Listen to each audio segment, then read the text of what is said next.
يا أيها الذين آمنوا إذا نودي للصلاة من يوم الجمعة فاسعوا إلى ذكر الله وذروا البيع ذلكم خير لكم إن كنتم تعلمون. الحمد لله رب العالمين، والصلاة والسلام على سيدنا وحبيبنا محمد وعلى آله وأصحابه أجمعين. ئیمانداران و خواناسانی زۆر بەڕێز، لە دوای تەوابوونی ژیانی دنیا لەگەڵ هاتنی قیامەت و لێپرسینەوە لە هەموو بەندەکانی خوای پەروەردگار جێگەی ئیمانداران و ئەهلی یەکتاپەرستی و بڕوابوان بە هەموو پێغەمبەرانی خوا و خاتەمی پێغەمبەران محەممەدی مستەفا صلی الله عليه وسلم بەهەشتە. خوای پەروەردگار لە سوورەتی فاتیڕا دەفەرمێ: جەنات عەدن يدخلونها يحلون فيها من أساور من ذهب ولؤلؤا ولباسهم فيها حرير. کۆمەڵە بەهەشتێک هەیە، کۆمەڵە باخێک هەیە، ئەوەندە دارەکانی چڕن لە هەموو داری میوە، لە هەموو گوڵ و گوڵزارێک، ئەوەندە چوون بە ناویەکە خوای پەروەردگار ئاوا وەسفیان دەکا، واتە خۆر لە زەویەکە نادا. ئینسان چەند ساڵ بەژێریا بڕوا هێشتا بەژێر سەوزاییە دەڕوا. لە ناو هەموو شوێنەکاندا کۆمەڵە کانی هەیە، لەو خاکەی بەهەشتەوە ئاوێکی پاک و سازگار هەڵدەخڵێ. ناو بەناو کۆشکی تایبەتی تێدایە بۆ ئاسوودەبوون و پشودان و ئیسراحەت. ئینسان لەگەڵ هاوسەریدا، لەگەڵ خۆشەویستانیدا ژیان بەسەر دەبا. کاتی خۆی پاشاکان لە سەردەمی پێغەمبەردا صلی الله عليه وسلم کە قورئان تێیدا هاتۆتە خوارەوە، خەڵکی هەژار بوون، بەڵام پاشاکان ئەوەندە دەوڵەمەند و دەسەڵاتدار بوون بازنی زێڕیان لەدەستا بووە، هەر لێرەوە تا ئێرە، وەکو کیسرای فارس کە دواتر بازنەکانی لە فتوحاتی ئیسلامیدا کەوتە دەستی مسلمانان لە زمانی ئیمامی عومەردا و بە موژدەکەی پێغەمبەر صلی الله عليه وسلم کرایە دەستی سوراقەی کوڕی مالیکەوە. هەروەها جلەکانیان لە ئاوریشمی نەرم بوو، ڕاخەرەکانیان فەرشی ئاوریشم بوو. ئەو زەمەنە خەڵک تەنها لە کیسرا و قەیسەر و ئەوانە ئەوەی بینی بوو، هەر بەناو بیستە بووی. خوا فەرمووی: ئێوەی ئیماندار کە دەچنە بەهەشتەوە بازنی زێرتان لەدەستایە، بازنی زیوتان لەدەستایە، ڕازاوەتەوە بە لؤلؤ، بە مرواری. دەفەرمێ ئەو پۆشاکەی کە لەبەری دەکەن لە ئاوریشمی خالیس دروست کراوە، لە ئاوریشمێک نەک وەک ئاوریشمی دنیا. جا ئەوەی کە خوا دەفەرمێت لە بەهەشتا هەیە تەنها ناوی وەکو ئەوەی دنیاە، زێڕی بەهەشت، زیوی بەهەشت، ئاوریشمی بەهەشت، هەر خوا خۆی دەزانێت چەند بە نرخە. تۆ ئەگەر میوانی کابرایەک بی هەژار بێ، تەواوی ئیمکانیەتی خۆی بخاتە سەر سفرەکە تۆی دەعوەت کردووە، بەڵام ئیمکانیەتی ئەوەندەیە. ئەی ئەگەر دەعوەتی کەسێکی زۆر سەرمایەداری گەورە بێ، ئەبێ خواردنەکانی چۆن بێ. بۆیە تۆ لە بەهەشتا میوانی خوای ڕەب العالەمینی خالقی ئەرز و ئاسمانەکان و دروستکەری بەهەشت، ئیتر ئەبێ ئەوەی لە بەهەشتا بێ چەندی فەرق بێ و هەر قیاس ناکرێت لە چا ئەوەی کە عەبد لەسەر زەویدا دروستی کردووە. بۆیە تەنها ناوەکانیان یەکە. وقالوا الحمد لله الذي أذهب عنا الحزن. خوا دەفەرمێ کاتێک کە بەهەشتەکان لە ناو بەهەشتا ئیسراحەتیان کرد، ئەمجا هەموو تێکڕا دەڵێن سوپاس و ستایش بۆ ئەو خوایەی کە بۆ هەمیشەیی لە خەم و خەفەت ڕزگاری کردین. هەموو خەم و خەفەتێکمان لەبیر چۆوە. ئەی ئەو کەسەی کەوا ژیانی دنیا تەنگی پێ هەڵچینیوی و ناڕەحەتی، پەنا بۆ خۆکوشتن مەبە، پەنا بۆ خۆسووتاندن مەبە، بەینی خۆت و خوا چاکە، بە ئومێدەوە بژی، دنیا تێدەپەڕێت، تۆ ڕۆژێکت لەبەر دەمایە وا مەزانێ ئەم خەفەتانە هەمیشەین. بەویستی خوا هەر لە دنیادا خوا ڕزگارت دەکات، دوای چەند ڕۆژێک، دوای مانگێک، دوای ساڵێک ئەو دەرگایە دەکرێتەوە، ئەو دەرگای خەمە دادەخرێ. بێ ئومێد مەبە. خوا ئەگەر تەواوی ژیانت پەنا بەخوا خەم بوو، ئەوە بەهەشت هەیە بۆ هەتایە خەم و پەژارە بار دەکا. لە بەهەشتا هەمومان بەویستی خوا دەڵێن سوپاس بۆ تۆ ئەی ئەو خوایەی کە بۆ هەمیشە لە خەم ڕزگارت کردین. لە صحیحی مسلمان بە ژمارە فەرموودەی 2807 هاتووە دەفەرمێ: إن الإنسان يغمس في الجنة فيقال له هل رأيت شرا قط فيقول لا. إنسان بس ئەوەندە چوە ئەو دیو دەرگای بەهەشتەوە، ئەو کەسەی کە لەم دنیادا بۆ جارێک دڵخۆش نەبووە، بۆ ڕۆژێک لەش ساغ نەبووە، بەسکی خۆی تێرنانی نەخواردووە، ڕۆژێک خاوەن ماڵ و حاڵ و پارە و خانووی خۆی نەبووە، بەس ئەوەندە چوە ئەو دیو بەهەشتەوە، ئەو دەرگاکەی بەهەشتی بڕی پێی دەوترێ ئەرێ تۆ فڵان کەس لە ژیانتان ناڕەحەتیت بینیوە، هەر قەت بیرت دێ ناڕەحەتیەک ئازارێک خەمێکت بەسەرا هاتبێ فيقول لا. أظن والله لا يادم نية همويم لبير تشوه هموي طوابو حرب ويكجاري خمباري كر. إن ربنا لغفور شكور براستي پروردگاري إيما زور لي خوش بوا لبهشتا وادلين أي خوات شندم گناه كر كاتي كوتم خواتا وببي قرام وبولايتو هستم بشر مزاري كدو شانازين بگناه كان موانا كر أو تخيا خوال قيامتا ليم خوش وبسر چاويا نداموا همو لا پرکانی سپیکر دوموا. ئای خوای ئێمە چەندە لێ خۆش بوو لێ بوردەیە، ئای پەروەردگاری ئێمە چەندە بە لوتفە هەر چاکەیەکمان کرد بێ بە فیڕۆی نەداوە، سوپاسی کردوین پاداشتی داوینەوە. جا پاداشتی خوا من جاء بالحسنة فله 10 أمثالها وەکو لە سوڕەتی ئەنعام ئاەتی 160 دەفەرمێ ئەگەر یەک چاکەت بردبێ بۆ لای خوا، یەک چاکەت لە پێناوی خوادا کردبێ و ناردبێتت بۆ قیامەت، پاداشتەکەی یەک بە یەک نییە ئیلا لانی کەمی یەک بەدەت بۆ نووسراوە. ئەو خوای ئەوەندە بە ڕەحمە قەت یەک بە یەک پاداشتی چاکە ناداتەوە، یەک بەدە لانی کەم بۆ یەک بە 700 و یەک بە 7000 و زۆر لەوەش زیاتریش. لە بەهەشتا دەڵێ خوایە ئەی چەندە بەختەوەرین لە گوناهەکانمان خۆش بووی پاداشتێکی یەکجار زۆر زیاتریش لە کردەوەکانی خۆمان داوینەوە. هەر کەسێ حەز دەکات جێگەی بەهەشت بێ و ئەمە لە بەهەشتا بڵێ با لە دنیادا سیفەتی ئەوە بێ لێبوردە بە، کەسێ هەڵەی بەرامبەر کردی داوای لێبوردنی لێ کردی لێی خۆش بە، کەسێ چاکەی لەگەڵ کردی قەت لە یادی مەکە. بەڵام لەگەڵ ڕێزم بۆ ڕووی جەنابتاندا بەداخەوە ئێمە ئەمڕۆ لە سەردەمێکین خەڵکانێکمان تێدا هەیە و خوابمان پارێزێ خۆمان لەوانە نەبین، هەڵەی بەرامبەر بکەی قەت لێت خۆش نابێ، قەت لێت نابورێ، یەک هەڵە بەدە هەڵە وەڵام دەداتەوە. بەڵام چاکەی لەگەڵا بکەی دوای 2 ڕۆژ لێی بپرسە ئەڵە کەی تۆم بینیوە، کەی تۆ چاکەت لەگەڵا کردوم. هەر کەسێک لە دنیادا لە هەڵەی بەرامبەر بورا دڵی گەورە بوو و چاکەی خەڵکی لەبیر نەکرد بێسفەد نەبوو جێگەی بەهەشتە، چونکە وەصیفاتی خوایە ئین رەبەنا بەدوو تاکید لەغەفوڕ شەکوور، بەڕاستی خوا زۆر لێبوردەیە، بەڕاستی خوای گەورە پاداشتی چاکە بە فیڕۆ نادا. الذي أحلنا دار المقامة من فضله، ئەو خوای پەروەردگارەی کە ئێمەی لە دار المقامەدا بە بەهەشت دەفەرمێت دار المقامە بۆ لەبەرەوەی شوێنی هەمیشەی بۆ ئیسراحەت ئەوەیە. لە بەهەشتا بەڕێزان هیچ کەس دڵی بەوە ناگا بڵێ فڵان کەس لە من خۆشتر دەژی. تۆ کە چوویتە بەهەشتەوە ئەڵەی خوایە حەمد و سەنا بۆ تۆ، ئەم شوێنەی من هیچ کەسێک خۆشی وای نییە. لە کاتێکە خەڵکی تر زۆر لە پلەکانی بەهەشت لە سەروترن، بەڵام بۆ ئەوەی لێت کەم نەبێتەوە لە خۆشیەکەت قەت هەز ناکەی کە لەو شوێنە خۆشتر هەبێ. دار المقامەیە زۆر پێڕازی بەڕێز لە دنیادا تموحت هەبێ باشە، چەندی دەوڵەمەندی بە خەیاڵ تا دێ ڕۆژێ زیاترم هەبێ، چەندی خانووەکەت خۆش بێ ڕۆژە بە خەیاڵ تا دێ باشترم هەبێ، چەندی ئۆتۆمبیلەکەت گرانبەها بێ ڕۆژە بە خەیاڵ تا دێ بیگۆڕی و چاکترت بینیوە، دروستکراوی تازە و نوێ هاتۆتە مەیدانەوە. بەڵام لە بەهەشتا دەڵێ خوایە هیچی ترم ناوێ، ئەوەندە مرتاحی تێیدا، شوێنی مانەوەی هەمیشەییە. من فەضله، ئەڵێ خوایە ئەمە لە فەضلی تۆیە، بەخوا ئەوە لە بەخشش و فەضلی تۆیە کە من ئەمەم دەستکەوتووە، نەک ئازایەتی خۆم، نەک بەکردەوەکانی خۆم. وەکو دکتۆر محەممەد ڕاتب نابلوسی لە تەفسیرەکە لە بەرگی حوتە لە لاپەڕی 439 دەفەرمێ هەموو عیبادەتەکانمان هەموو چاکەکانمان بەڕێزان بەس بای کلیلەکەی چوونە بەهەشتە، بەس کلیلەکەیە. ئەگەر خانوویەک بای ملیۆنە دۆلار بێ کلیلەکەی بای 10,000 بێتەوە بەس کلیلەکەت کڕیوە، بەڵام بەبێ کلیلەکەش ناچێ بەهەشتەوە. ئیمان و عەمەلی ساڵح لە چاو خۆشی بەهەشتا بۆ ئیماندار بەس بای کلیلەکەیەتی، ئەبێ بای کلیلەکەت کردبێ، بەڵام ئەوەی تری هەمووی فەضلی خوایە. ئەگەر دەتەوێت لە بەهەشتا بڵێ من فەضلیهی بەسەردەم تابێت لە دنیادا هەمووی بجێڕەوە بۆ لای خوا، بڵێ خوایە من زۆر قەرزاری تۆم، هەرچی هەمە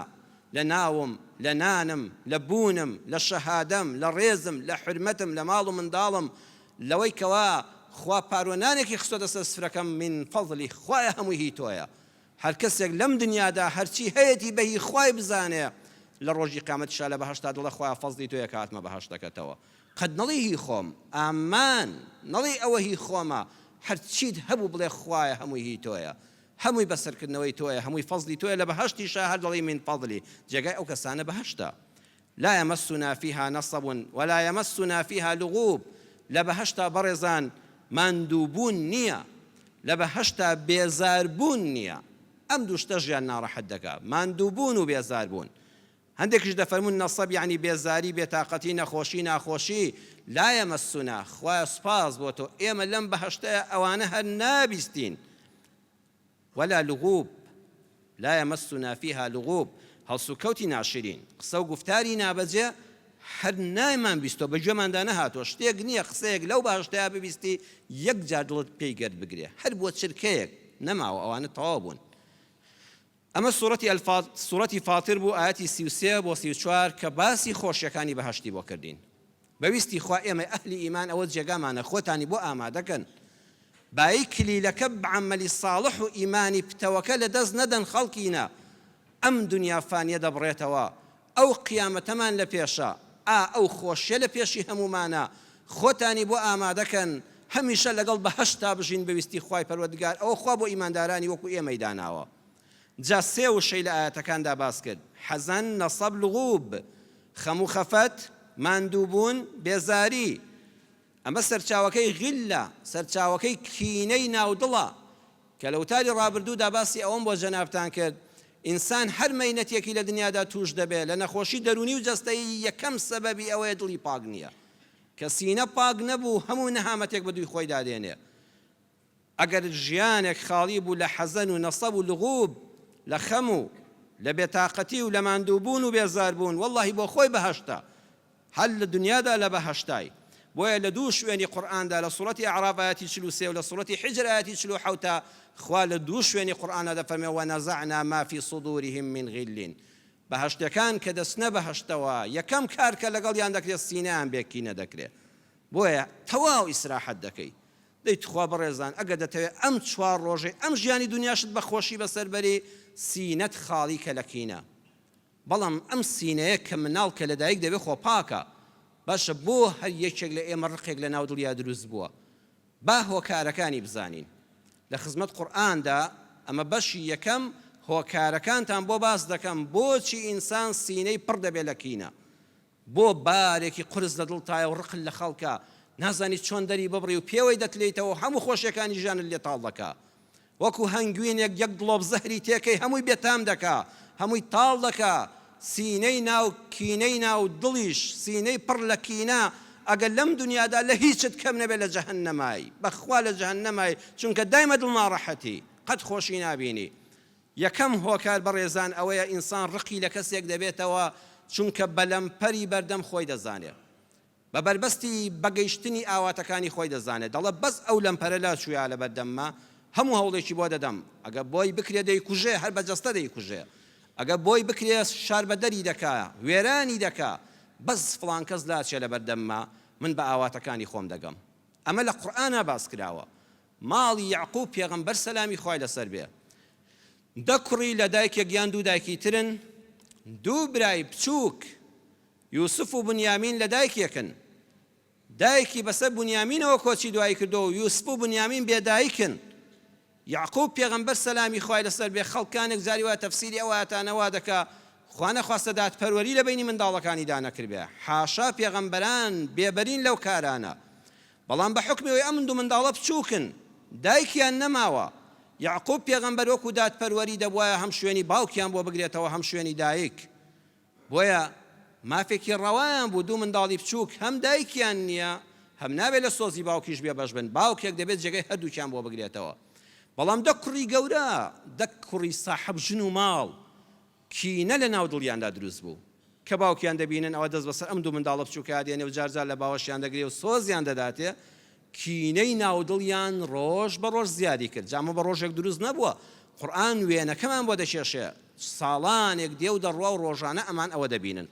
و یوسف بۆتە تەقریبەن عمری 10 ساڵانێکە ئەمان ئەم کینەیە هەر لە دڵیانە زیاد دەکا کۆبوونەوەی بینی خۆیان دەکەن دەڵێن لە یوسف و ئەخوه ئەحەب إلى ئەبینا منا بەڕێزان سەیری تعبیرەکانی قورئان کەن چەند وردە. سوورەتی یوسف ئاەتی 8 لە یوسف و ئەخوه، یوسف و براکەی، یعنی خۆ برای باوکیانە، لە یەک باوکن، ئەوانیش برایانن، ئەوەندەیان ڕق لێیانە ئەڵێ یوسف و براکەی، وەکو برای ئەوان نەبن. پەنا بەخوا برا کە ڕقی لە برا بوو بە برای خۆی نازانێ، ئەو کینەیە لە برایەتی دەشۆرێتەوە. ئەوەندە ڕقیان لێیان بوو توی یوسف و براکەی، وەکو برای ئەوان هەر نەبێ. ڕاستە لە دایکیان نەبوون، بەڵام خۆ لە باوکیانن، خۆ لە یەک پشتن. بۆیە دەڵێ یوسف و براکەی، نەک یوسفی برامان، نەک یوسف و براکەیمان. ئەحەبوا إلى ئەبینا منا، بۆ لە باوکمان زیاتر لە ئێمە خۆشی دەون. ئەمە ڕۆژانە ئەم کۆبوونەوەیان دەکرد و باسییان دەکرد تا ڕقەکە گەورە بوو. کۆبوونەوەی کۆتاییان وتیان ئوقتلوا یوسفە، یوسف بکوژن.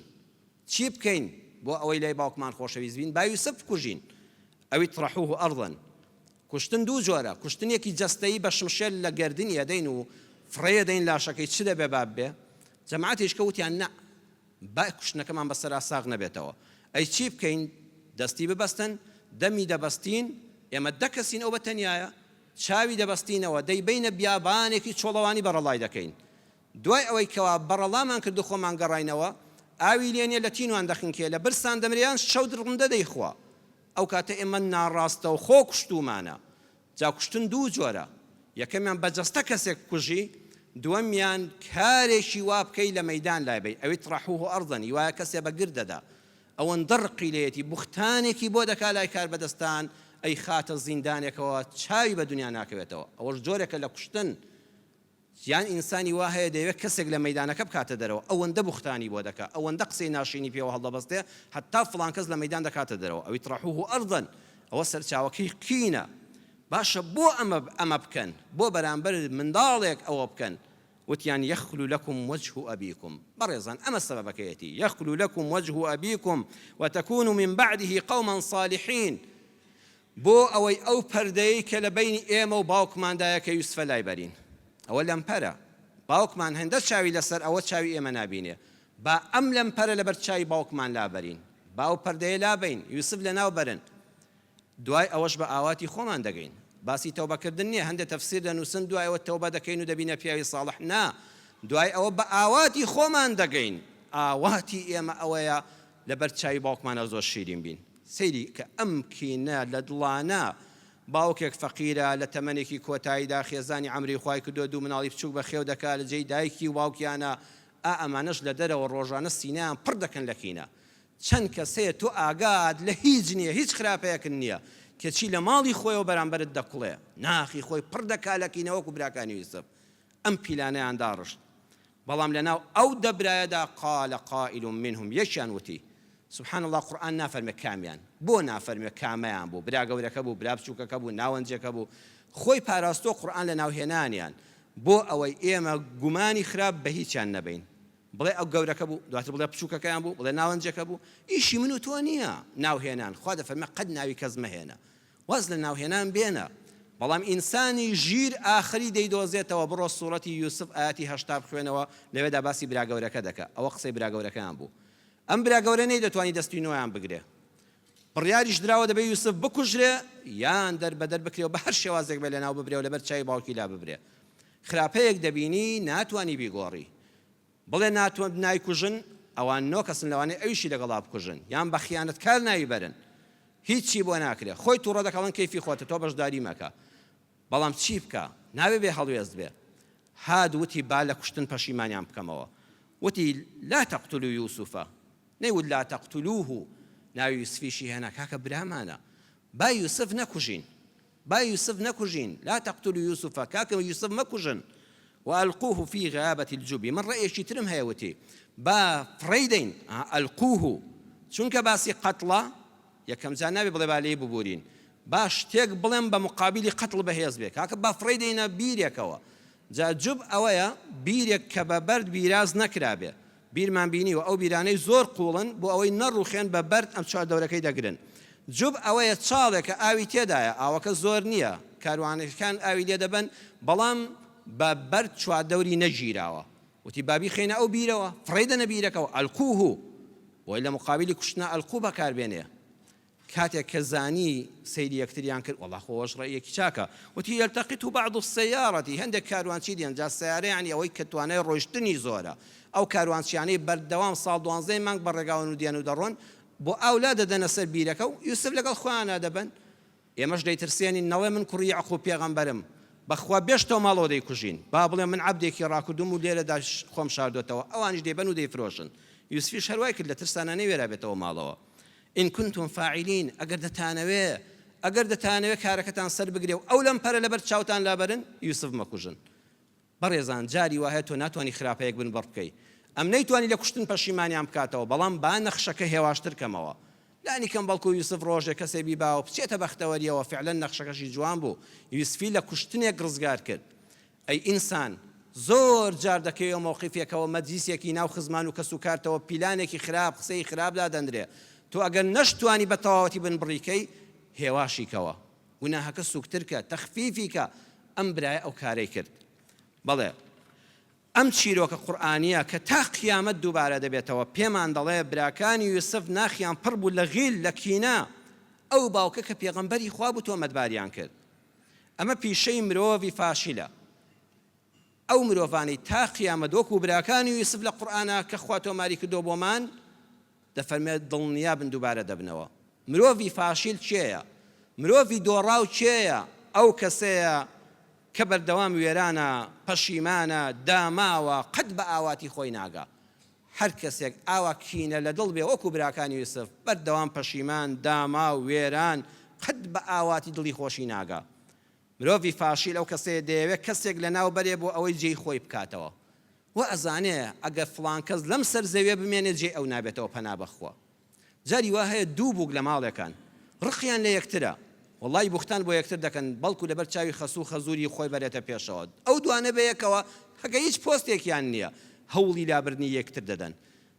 برا هەوڵی لابردنی براکەی دەدا ئەڵێ فڵان کەس لەم پەرە لەبەر پێشکەوتنی مندا مرۆڤی فاشیل دەیەوێت کەسێک لە ناو بەرێ بۆ ئەوەی جێی خۆی بکاتەوە و ئەزانێت تا فڵان کەس بمێنێت جێگەی ئەو لەم سەر زەوێ نابێتەوە کە هەڵەیە بەخوا سەر زەوی ئەوەندە فراوانە ڕزقی خوا ئەوەندە زۆرە جێگەی هەمومان دەبێتەوە مرۆڤی فاشیل کەسێکە خەڵک ناشرین دەکا بۆ ئەوەی خۆی بە جوانی دەرکەوێت بڵێ فڵان کەس چاکە 1001 بوختانی بۆ دەکا بزانێ فڵان کەس ناو و ناوبانگێکی هەیە 1001 بوختانی بۆ دەکا کەسایەتی ناشرین دەکا هەر هیچ نەبێت لە فەیسبووکا لەسەری دەنووسێ هیچ نەبێ وتاری لەسەر دەدا خۆ هیچ زیانی بۆ ئەو نییە هیچ خراپەی نەکردووە بۆ ئەوەی ئەو ناشرین بێ و من خۆم جوان دەرکەوم لەبەر چاوی خەڵکە ئەمە نەخۆشیە ئینسان وەکو براکانی یوسف بەس بەژمەینەتی بۆ دەمێنێتەوە ئەو کەسێک کە کینە لە دڵتایە بەرامبەر بە کەسێک دەرس و عیبرەت لە بەسەرهاتی براکانی یوسف وەرگرە ئەو کینە لە دڵت دەرکە دوا ڕۆژ پەشیمان دەبیتەوە مێژووی مرۆڤایەتی بەداخەوە خۆشەویستانم پڕە لەم کینە لە دڵانە هەمیشە بۆ لابردنی لەم پەری بەردەمیان هەموو کارێکیان کردووە مێژووی مرۆڤایەتی بخوێنەوە لە دەسەڵاتدارەکانی یەهودەوە دەهی مەسیحیەوە بە مێژووی موسڵمانانی خۆشمانەوە ئەو کار بەدەستە دەبینی فڵان کەسی کار بەدەست و ئەمیری کوشتووە بەس بۆ ئەوەی خۆی بچێتە شوێنەکەی ئینقیلابی بەسەرا کردووە یان بە کوشتی داوە دواتر بابینە ناو مێژووی میلەتی کوردی خۆمانەوە بەداخەوە مێژووی میرەکانی کوردم زۆر خوێندوێتەوە زۆربەیان بەداخەوە بینیومە برای خۆی کوشتووە ئیمارەتێکی کوردی هەبووە دەسەڵاتێکی کوردی هەبووە براکەی دایک و باوکی خۆی کوشتووە بەس بۆی بچێتە شوێنەکەی دەیان جار ئامۆزاکەی خۆی کوشتووە لە ناو خەوا کوشتوێتی ژەهر خواردووی کردووە داوێتێ دەستی دوژمن بەس بۆ ئەوەی خۆی بچێتە شوێنەکەی و بە مەرامەکە بگا ئەمە کینەی ناو دڵە لە کاتێکە ئەو ڕێگریش نەبووە ئەیتوانی ئەویش خزمەت بکا بە خاکوونەتەوەکەی ئەویش خۆ پۆست و پلەی هەبووە بەڵام ئەوەندەی ڕق لە بەرامبەرەکە بووە و توێتی فڵان کەس لە ناو بەرم خۆم دەسمە شوێنەکەی لە مێژووی میلەتی ئێمەدا بەداخەوە بەسەرهاتی زۆر خراپی تێدا هەیە وەکو جوانەکانیش کەم نین ئەولاد خیانەتی لە باوکی خۆی کردووە کوڕ خیانەتی لە باوکی خۆی کردووە کاتێک کە ئەمیری کورد بوون دەسەڵاتدارانی کورد بوون پەنای بۆ دوژمنانی کورد بردووە بۆ تورک و فارس بردووە باوشی پەلبەسکەن و لە ناوی بەرن و بیکوژن بۆ ئەوەی بە کچێک بگا باوک دەسەڵاتدار بووە فەرمانڕەوای میلەتی کورد بووە کوڕەکەی چۆتە باوەشی دوژمنەوە لە پێناوی ئافرەتێکە بەس بۆی بە حەزەکانی خۆی بگا دەیتی سەیریکە ئێمە حتا ئێستاش ئەو دەردەدەتلێنەوە مێژووی کوردەکانی خۆمان بخوێنەوە لە ساڵی 20ەکانەوە کە شۆڕشی کوردی لە شاخا هەبووە سیر دەکەی هەر سەرکردەیە و سەرکردەیەکەی بە کوشداوە چاڵی بۆ هەڵکردووە لە ناوی بردووە هەر هەمووی هۆکارەکەی ئەوە بووە یەخلو لەکم وەجه ئەبیکم کاتێ بینیوێتی جەماوەڕ ڕووی لە فڵان کەسە فڵان کوڕی فەقیرەوە پێدەگا و ناو و ناوبانگێک دەردەکا یەکسەر جەماعەتی سەرو لە ناویان بردووە پیلانێکیان بۆ داناوە فڵان کەس دەبێت بنەمێنێ نەوەکو ڕووی جەماوەر و قەومەکە لەو بێ یەکسەر لە ناویان بردووە بەداخەوە بۆیە ناگەین بە هیچ بۆیە ڕۆژ بە ڕۆژ هەر چەند دەکەن و کۆبوونەوە دەکرێت و دانیشتن دەکرێت چونکە سینەیان لەگەڵ یەکا پاک نییە ئەو سەرکردانی ئێمە ڕۆژان لە تەلەڤیزیۆن نادایان بینن بەرەو ڕوو خەریکە میلەت قەرزار دەکەن وەزان خەتای ئێمەیەکە ئەوان ناتەبان ئەوەندە بۆ خۆیان لەگەڵ یەکا تەبان بەس بەخوا ئەوەی لە دڵیانایە پاک نییە بۆیە ناگەین بە ئاواتەکانمان پێش هەموو شتێک دەبێت سینەمان لە کینە پاکەینەوە جاکە لەسەرێ پاک بۆەوە لە خوارە ژووردەوە دە پاک دەبێتەوە دووەم هۆکار دەرونی نەخۆشە ئینسانی وایە دەرونی نەخۆشە کاتێک کینەی لە کەسێک هەیە هیچ هۆکارێک نییە ناتوانێت گوڵ بێ بۆیە کاتێک کە دەزانێت ناتوانێت گوڵ بێ خۆی دەکا بە دڕک ناتوانێت گوڵێکی بۆن خۆش بێ بۆ کۆمەلگا حەز دەکا خۆی ئەکا بە دڕک بۆ چاوی خەڵک بۆ دەستی خەڵک زۆر بەسەرحال لە کتێبە هەیەکی ئینسان سەری دەسوڕمێ بۆ ئینسانێک دڕک بێ بۆ لەشی خەڵک کاتێک کە گوڵنی کاکە دڕک مەبە هەر ئەوەش بۆ خۆی چاکەیە نەوشیرۆ مستەفا ئەمین لە کتێبی پەنجەکان یەکتری دەشکێنن لە لاپەڕە 303دا کە باسی ساڵانی هەشتاکان دەکا ئەڵێ لە سەر و چاوەی لای سماقوڵی بووین بارەگامان لەوێ بوو کۆمەڵک پێشمەرگە بۆ پاراستنی ئێمە و فەرماندەکان لە ژوورێکا بوون ژمارەیان زۆر بوو ڕۆژە پێشمەرگەیەک هات بۆ لام وتی لەشمان تووشی گەڕی بووە ملی خۆی نیشاندام و وەرگی هەڵکرد هەموو کڕێژی هەڵدا بوو پێستی وشک بووە پێڵەن نەخۆشی پێست پێڵەن گەڕی وتم هەر تۆ وای وتی هەر پێشمەرگەکانی بارەگاکە هەمووی توش بووە 20 پێشمەرگە توش بوو دکتۆری پسپۆڕی پێستمان لە شارەوە بانگ کرد و هێنامان لە ڕێی تەنزیمەوە وتی ئەوە نەخۆشی گەڕیە وە لە یەک کەسەوە هەمووتان توش بوون لە یەک گرتویانەتەوە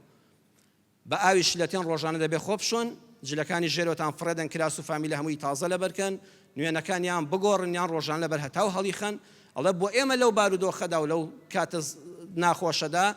مەسرفی دەرمان کڕینی نوێنی تازە کڕینی فامیلە و عەلاقە و ئەوانە زۆر قرس بوو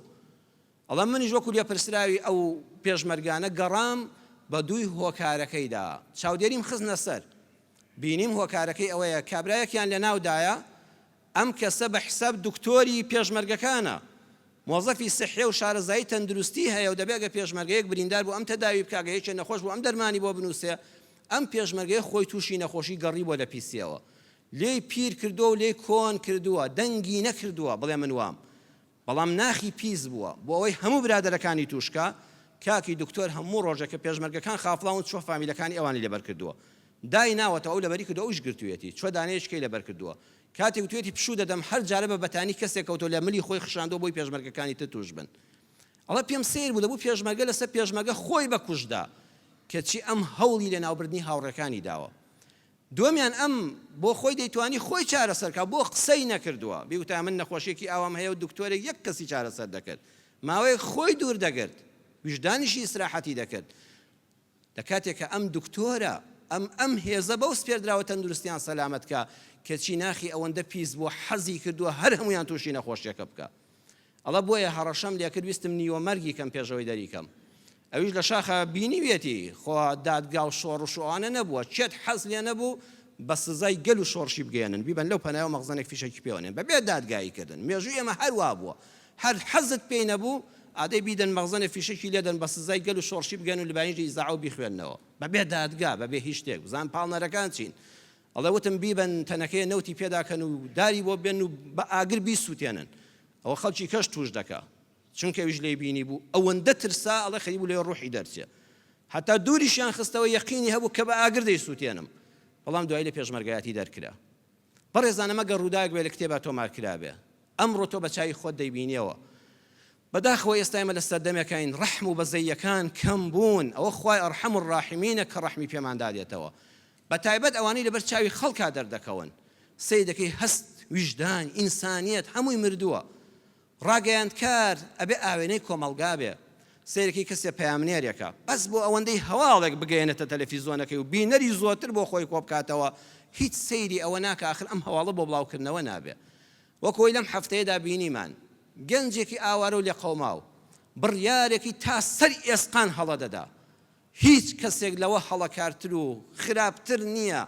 کە دین و دنیای لەدەست دەدا کە خۆی بسووتێنە پەنا بەخوا ئەو پڕی زەلیلیە ئینسان خۆی بسووتێنێ ئینسان دەبێت بەهێز بێ پشت بەخوا ببەستە عرضم کردن کاکە ئەم دنیاشت ناخۆش بێ واللهی بەهەشت هەیە ئەذهب عنا الحەزن بۆ هەتا لە خەم ڕزگارت دەبێ ئەم 4 ڕۆژەدان بەخۆ تا بگرە بەڵکو خوا دەرگایەکی ڕەحمەتیش بکاتەوە بڕیارەکەی هەڵە بووە تا سەرێسقان هەڵەیە خۆ سووتاندن بەڵام ئەو هەڵەیە کەسێک کە تەلەفۆن بۆ کۆمەڵە کامیرامان بکە کۆمەڵە پەیامنێر بکە کاکە وەرن خۆم دەسووتێنم تخوا معقولە تۆ بچی کامیرەی بە دیارەوە دانەی بچی مایکی بخەیتە بەردەم ئەو بەنزین و نەوتی بەدەستەوە بێ چرخی بەدەستەوە بێ تۆ هانی دەدەی ئەو کامیرەیانە لەوێ دانراون من ناچارم قسە بکەم هەر قسەشت بۆ نایە دەبێ قسە بکەی کەسێک کە خستە سەر لایڤی ڕاستەوە خۆ و موبایلت بۆ کردەوە هەر بە فعلی دەڵێ کاکە پەشیمانیش بێتەوە فەقیرە تازە ناتوانێت پەشیمان بێتەوە مرۆڤ یەک چرکەیە بڕیاری هەڵە دەدا دەیان جار ناڵم دەیان جار بەڵام چەند جار هەبووە خەڵک ویستوێتی خۆی بکوژێ وەڵی 5 دقە من لەگەڵ یا دانیشتم سبحان الله وەکو ئەو بە ئاگراکەی پەرداخی ئاوام داوەتی دەستم لە من کردو ماچم کردەوە بۆتەوە ئینسانی چکە چەند جار دوای ئەو بینیمەتەوە مامۆستا حتا مردن مەمنونی تۆم ئەو لەحزەیە بەتەما بووم خۆم بکوژم لە دوایدا پەشیمان بووە هەر ئەو لەحزەیە فریایکەوە ئەو 5 دقەیە مەهێڵە بڕوا بکە دوایی بخۆی پەشیمان دەبێتەوە بەس معقولە تۆ کامیرەی ڕووتیەکەی بەس بۆ ئەوەی خەڵک بڵێن فڵان کەس ئەوە خۆی سووتان تخوات ئەوە قەی ئەخلاقی کوردە کەی ئەخلاقی ڕاگەیاندکارە کەی ئەخلاقی پێشکەشکارە والله ئەوە تاوانێکی گەورەیە ئینسان مشورکە بە لە شیادیە وێنەی سوتاو ببینێ چەند جار لە پەیجەکانە بیندراوە سایقتان کرد فەقیرە گڕی گرتەوە بە ئاگرەوە ڕادەکە کابرا لە جاتی پەلاماریدا بیکوژێنێتەوە یان چاوی خۆی بگرێ یان بڵێ خوا ڕەحمی پێ بکە موبایلەکەی دێناوە تەسویری دەکەوە فڵان کەس وا سوتا بە ئاگرەوە ڕادەکە نازانم ئەوانە چ مرۆڤێکن ئەوانە دەرونیان نەخۆشە کاکە هیچ بەزەیەکیان لە دڵان نەماوە بەس لە پێناوی ئەوەدا مکافەیەکی وەرگری بەس لە پێناویەوەدا تەلەڤیزۆنەکەت بینەری زۆر بێ ئەبێ حکومەت بە خۆیدا بچێتەوە ئێمە ئەم کوردستانە کاکە بەس ناشرینەکانی نیشان دەدرێ ئەی ئەو هەموو پیاوە بە ڕێزانی وەکو جەنابتان ئەم ئەهلی مزگەوتە دەست بەدەست نوێژە بۆ کەس نیشانی نادا هەموو ڕۆژێ دەبیندرێ کوردستانێک وا 6 ملیۆن وا 6 ملیۆن خەڵکی تێدایە بەخوا دەکرێت لە قەدیمی شاوە بووە وەڵا باوکێک کوڕەکەی خۆی کوشت لە فڵان شار ئەرە وەڵا کوڕێک تەقەی لە باوکی کرد و باوکی خۆی کوشت ئەرە وەڵا زاوایەک و خەزورێک تەقەیان لە یەکتر کرد ئەوە فڵان کەس چۆ سەرماڵی خەزوری ها شوێنی فیشەکان بە دەرگاکەیەوە ناوە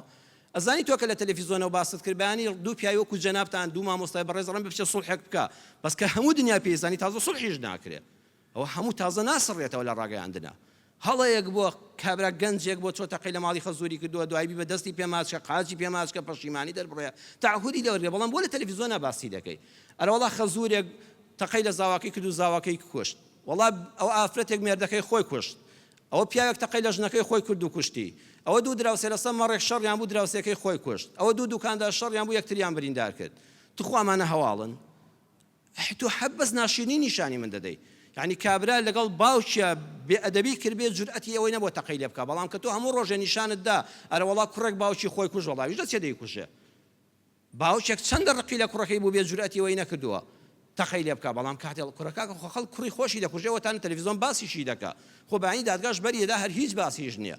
وەڵا برایەک لە فڵان شوێنە براکەی خۆی کوژ با بچینە سەر شوێنەکە لە شاید حاڵەکان چۆن براکەی خۆی کوژ ئەرێ چۆن تەقەی لێ کرد چۆن شەقی لە سەری هەڵدا توخوا ئەوە هەواڵە توخوا ئینسان ڕاگەیاندکار دەبێ ئەوەندە ئەخلاقی نزم بێ کاکە ئەو کۆمەلگای وردە وردە کە تاوانت ئەوەندە بیست و بینی بە چاوی خۆل لەبەر چاوت سووک دەبێ بەڵام ئەی بۆ تۆ نیشان نادەی ماڵی فڵان کەس چەند ڕێک و پێکەن ڕۆژانە کە منداڵەکان دەچنەوە دەستی باوکو دایکیان ماچ دەکەن دەتۆ دوو نمونەی ئەوام نیشاندا یان هەواڵەکە بڵاو دەکەیتەوە ئەڵەی خەڵکی نەبزانن ئەم ئینسانە تێدا چوو کە تەقەی لە خەزوری کرد کە تەقەی لە باوکی کرد ئای دوا ڕۆژی ئەم برایە چەند پەشیمانیە وەکو قابیل و هابیل وەکو قابیل کە برە هابیلی برای کوشت هەتا مردن بەسەر شۆڕی دەژی توخوا ڕاگەیاندنتان بینی ئەوە لە هەواڵەکەی باسکە بڵێ خەڵکینە نەکەن بیر لە تاوانی وا بکەنەوە یەک قسەی وا ناکە بەس بە پێکەنینەوە بۆ دەخوێنێتەوە بۆی خەڵک زۆرترین سەیری تەلەڤیزۆنەکەی کە پێویستیمان بە بۆ خۆداچوونەوە هەیە ئەوە کینەی ناودڵەکان زیاد دەکا ئێمە لە وڵاتێکان کینەمان زۆرە بەرامبەر یەک با زیاتری نەکەین کاتی وتارمان تەواو بوو هەڵی دەگرم بۆ جومعەی داهاتووی ئینشاڵڵا لەگەڵماندا بن ئەو هۆکارانە چین کە سینەیەکی پاکت هەیە پڕی دەکا لە کینە دوانمان باس کرد ئینشاءڵڵا لە وتاری داهاتوودا درێژەی پێ دەدەین ئەگە خوای گەورە تەمەنمان باقی بکە یا ڕەبی خوای ڕەحممان پێ بکەی یا ڕەبی خوای ڕەحممان پێ بکەی خوای باشتر لە قورئانەکەی خۆت تێمان بگەین و کاری پێ بکەین لە ژیانی ڕۆژانەماندا یا ڕەبی خوای ئەوەی گرفتارە ڕزگاری کەی خوای ئەوەی گرفتارە ڕزگاری کەی بێ بەهانە و هاواریەوە یا ڕەبی خوای ئەوەی نەخۆشە شیفای بەخێری بۆ بنێری خوای ئەوەی نەخۆشە شیفای بەخێری بۆ بنێری یا ڕەبی خوای ئەوەی نەبوونە دەرگای ڕزق و ڕۆزی فراوانی لێ بکەیتەوە لەناو خۆماندا پاکمانکەی ئەوانەی کەوا چاکن چاکترمانکەی ئەوانەی خراپ و لار و لەوێرین خوای هادی و میهرەبان خوای هیدایەتمان بدەی آمین آمین والحمد لله رب العالمين. يا أيها الذين آمنوا إذا نودي للصلاة من يوم الجمعة فاسعوا إلى ذكر الله وذروا البيع ذلكم خير لكم إن كنتم تعلمون.